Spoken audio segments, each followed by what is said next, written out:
L'interview de 72 Sports cette semaine consacrée au cyclisme, consacrée aux cyclistes. Thomas Gachignard qu'on retrouve donc en direct. Bonsoir Thomas, comment ça va ?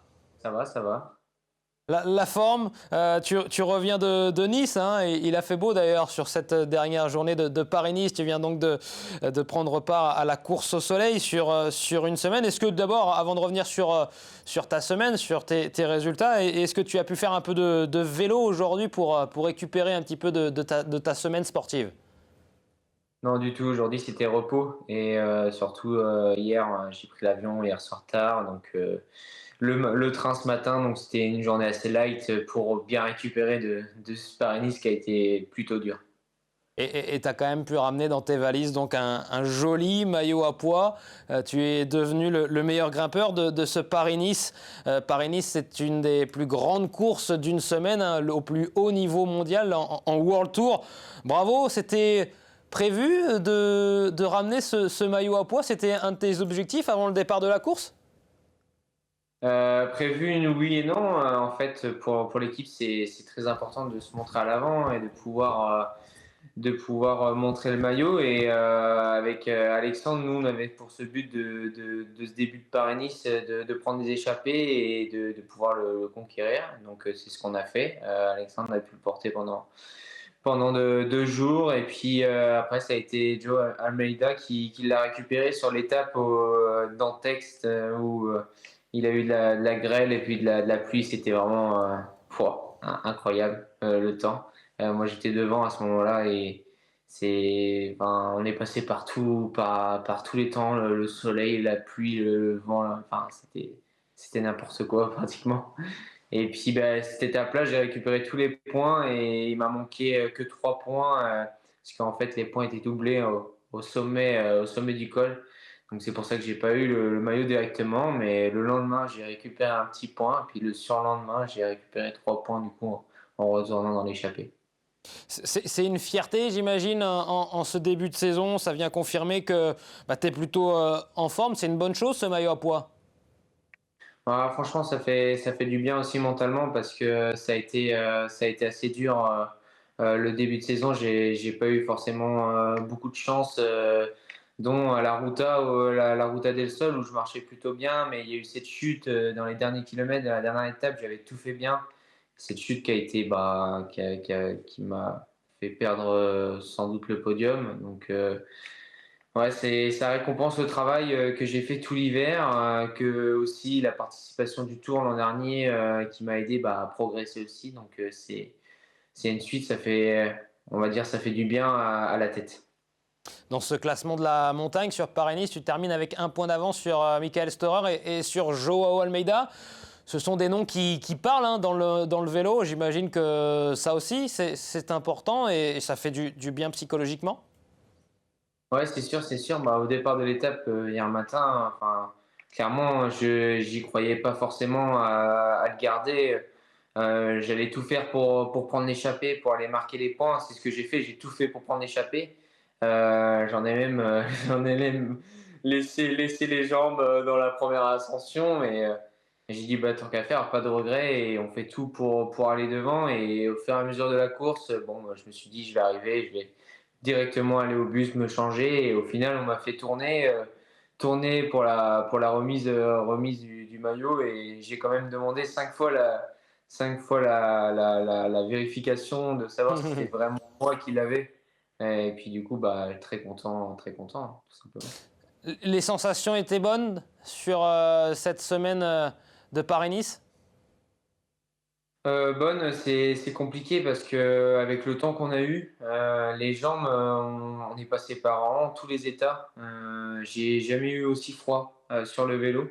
C'était vraiment une galère la journée où on a été neutralisé presque 45 minutes en plusieurs parties, mais j'y arrivais même plus. Je pouvais plus manger, je pouvais plus ouvrir la bouche. Et là, je savais que c'était vraiment le corps avait vraiment puisé et puis le soir on était vraiment HS tous les coureurs et d'avoir fini sous le soleil à Nice hier ça a quand même fait du bien parce que la veille on est arrivé dans la neige donc ouais, compliqué. C'est important que tu le dises, que tu racontes ce qui s'est passé et comment toi tu l'as vécu. Tu étais donc tétanisé par le froid. J'imagine que tu étais loin d'être le seul dans ce peloton. Donc avec cette situation de course en début de Paris-Nice où avec l'arrivée de la grêle, la course a été neutralisée. Puis vous êtes reparti. Ça a suscité un petit peu des interrogations, un début de polémique notamment sur les réseaux sociaux. Les coureurs ont même été taxés pas de feignants, mais de pleurnicheurs finalement. On a toujours cette comparaison qui arrive quand ce genre de circonstances arrivent avec l'époque où même la neige n'arrêtait pas les cyclistes. C'est bien que tu le dises, que c'était des conditions extrêmes. Et qu'une neutralisation, c'était au moins une bonne chose, que ça vous a permis aussi d'essayer, elle était peut-être un petit peu trop longue d'ailleurs pour vous, mais d'essayer de se réchauffer et de laisser passer la grêle. En fait, le problème, c'était pas forcément la grêle et la pluie, c'était surtout que la route était plus praticable. Il y avait pratiquement 3 cm de grêlons sur la route. Et à vélo et les motos, on a vu plusieurs images, même à la télé. J'ai regardé le direct. Il y avait des motos qui étaient dans les fossés. Il y a eu des accidents avec des assistants, avec les voitures. Donc c'était plus pour notre sécurité que il pleut. Enfin, moi, je m'étais couvert, c'était parti. On serait pas arrêté, c'était parfait. Mais c'est en fait de s'être arrêté parce que c'était dangereux. Du coup, derrière, il y a eu un moment de panique. Le peloton a été scindé en plusieurs morceaux. Il y avait des groupes à 5 minutes. Il y a des coureurs qui ont fait demi-tour pour aller chercher des vestes dans leur voiture. Enfin, c'était parti un peu dans tous les sens. Et c'est ce qui nous a un peu pénalisé parce que du coup, on a eu froid car on s'est arrêté 3 fois. Et on a refait un départ en bas d'une descente. Donc repartir, frigorifier, faire toute une descente dans le froid, s'arrêter, repartir, s'arrêter. En fait, c'était l'enchaînement qui a fait que le corps, il n'a pas compris, je crois, on a dû s'arrêter 45 minutes en tout. On se dit que c'est pas long, ça dure 10-15 minutes, mais au final, c'était quand même assez long.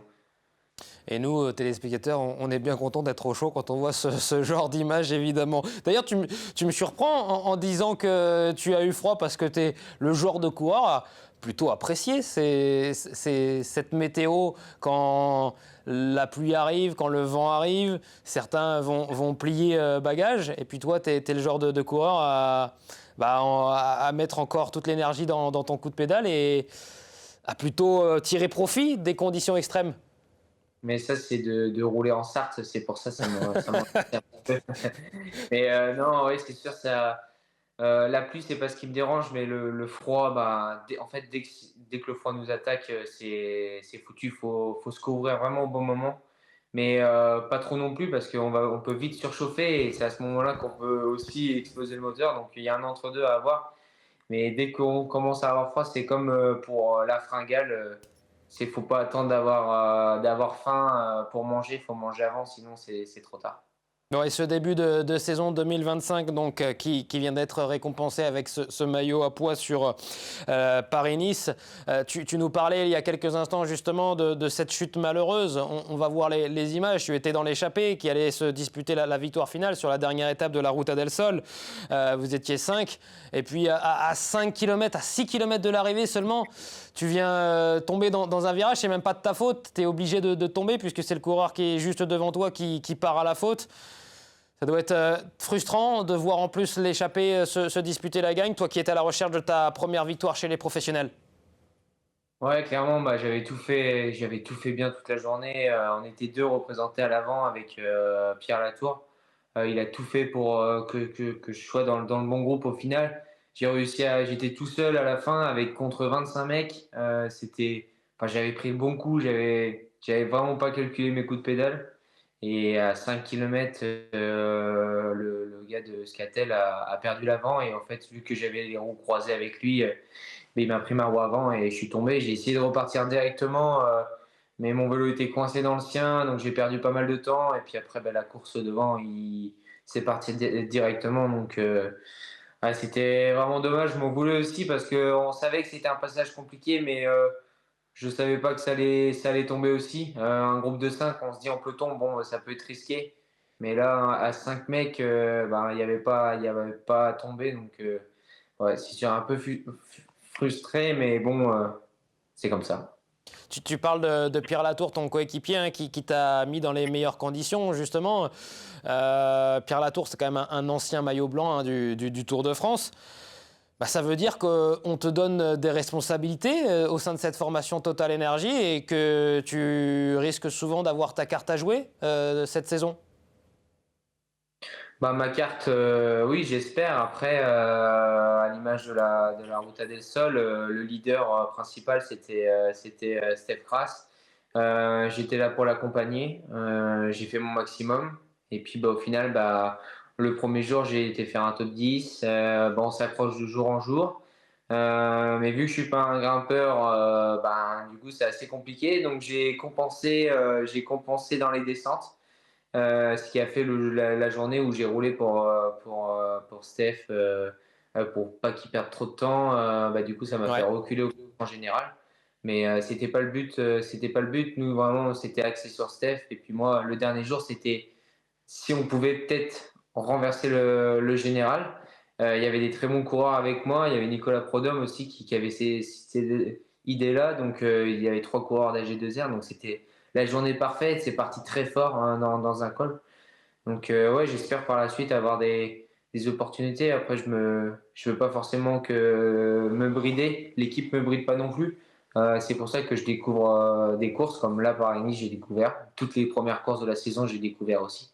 Que ce soit Mallorca et la Ruta. Donc, je fais que découvrir et puis bah, ça me servira pas pour la suite. Et tu auras certainement une nouvelle fois ta carte dans les prochaines courses qui arrivent avec les classiques, des classiques que tu aimes bien. Ouais, c'est sûr, hein, c'est classique, bah, c'est un autre univers tout simplement. C'est des courses d'un jour, tout peut se passer. On peut aller chercher des très beaux résultats et puis cette année on a une équipe qui est assez soudée, donc ça va être beaucoup autour d'Anthony qui marche très fort et qui a confiance en nous. Donc, je serai là pour l'épauler. Donc, on va essayer de tout faire au maximum pour aller chercher des résultats et puis ben, de montrer que l'équipe est encore présente sur des très belles courses. Le grand objectif de ta saison 2025, ça sera d'aller chercher, je pense, ta première victoire chez les professionnels. Est-ce que tu as ciblé déjà tes principaux objectifs dans ton calendrier cette année? Peu importe pour le moment que j'ai ça serait juste génial. Après, c'est sûr, moi, je voulais faire Paris-Nice. J'ai fait Paris-Nice. En plus, j'ai été meilleur grimpeur de Paris-Nice, donc bah, c'est que du bonus. Je vais pouvoir bien profiter de ça. Après, bah, bien sûr, je veux refaire le tour. Je veux refaire le tour. On a le championnat de France qui est à domicile pour l'équipe. Donc, bah, il va y avoir beaucoup de pression sur l'équipe, mais il ne faut pas se servir de cette pression comme une pression négative, mais plus une pression positive. Puis il va y avoir l'enchaînement bah, comme tu as dit, des classiques, où là, bah, j'espère que les gens seront au rendez-vous. Merci Thomas d'avoir été avec nous sur LMTV Sarthe. On te retrouve la prochaine course. C'est quand pour toi ta prochaine course ou tes prochaines courses? Ça sera dimanche à Cholet en reprise. La reprise donc en fin de semaine, donc dimanche du côté de Cholet, course à côté de la maison en plus. Eh, C'est ça, c'est pas pourquoi très pas? loin. Toi qui habites à Cure, près de Conly. Merci encore Thomas, bonne course dimanche, ramène-nous la victoire. C'est ce qu'on te souhaite. Voilà, on va tout faire pour, hein. Merci à toi, très bonne soirée. Et puis nous, on reste ensemble pour la 4e et dernière partie de 72 Sports. On parle course à pied, on parle trail, on parle de l'Urban Trail du Mans avec la 11e édition organisée par le club Endurance 72, un club présidé par Régis Pernet qui sera avec nous en direct dans quelques secondes. À tout de suite.